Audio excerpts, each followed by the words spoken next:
Job नहीं लगी थी तो मैं सोचती थी, लाइब्रेरी जाती थी, सोचती थी कब मेरी जॉब लगेगी, कब मैं इस लूप से बाहर निकलूँगी, कब मेरी लाइफ में कुछ होगा, कब मैं इंडिपेंडेंट हो पाऊँगी, ऐसा वैसा बहुत सोचती थी।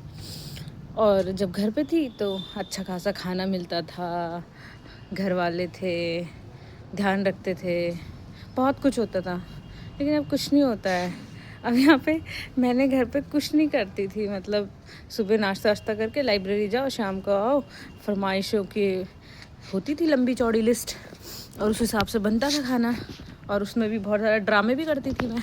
लेकिन अब अब क्या करती हूँ, सुबह उठती हूँ, फिर थोड़ा बहुत पढ़ लेती हूँ अगर कोई पेपर है, फिर ख़ास पढ़ाई तो होती नहीं है।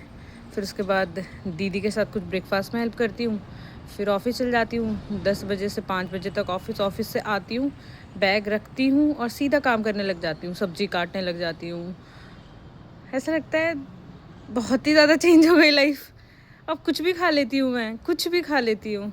जैसी भी सब्ज़ी बने, जैसी भी दाल बने, क्योंकि अच्छी तो बनती नहीं है मुझसे उतनी। और पर मैं बहुत टाइम लेती हूँ खाना बनाने में। मुझे टाइम लगता है क्योंकि मुझे ऐसे परफेक्ट कटिंग चाहिए अगर मैं सब्ज़ी बना रही हूँ। मतलब मैं ठीक-ठीक बना देती हूँ खाना, रोटी भी नहीं बना पाती मैं, बहुत ही गंदी रोटी बनाती हूँ। पर सब्ज़ी बना लेती हूँ, दाल बना लेती हूँ, चावल बना लेती हूँ, रोटी भी बनाती हूँ आजकल, अब बनाना ही पड़ता है ना, ठंडी हो गई तो रात में दीदी चावल नहीं खाती। फिर ऐसा करते-करते 7 बज जाते हैं, 7 बजे जाके डिनर कर लेती हूँ। फिर उसके बाद बैठे रहो, कुछ नहीं, फिर इतना थक जाते हैं, फिर सो जाती हूँ मैं। सैड लाइफ़ ना, सबसे अच्छी लाइफ़ हमारे मम्मी-पापा के साथ ही होती है हमारी।